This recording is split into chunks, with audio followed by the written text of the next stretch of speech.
What's up everybody, my name is Dwight and welcome back to GeForce Garage. Today we built a small form factor battle box powered by the new GeForce RTX 3070.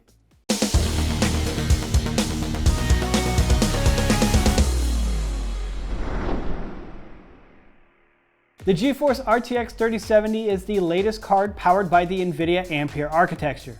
With its 2nd gen RT cores and 3rd gen Tensor cores, it provides amazing ray tracing and DLSS performance starting at just $499.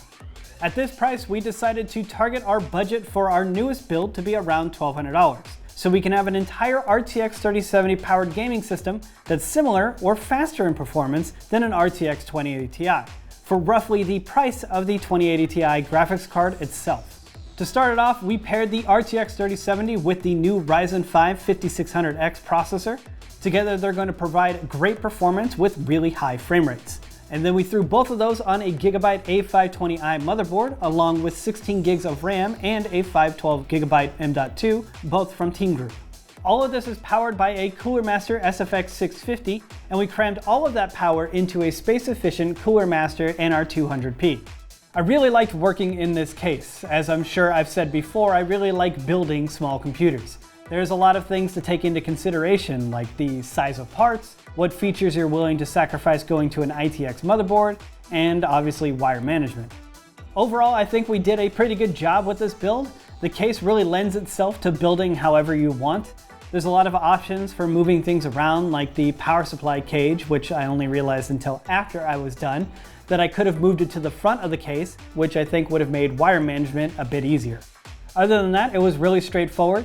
I opted for 4 120mm fans to provide plenty of cold air to the GPU and exhaust it all through the top, and it works great.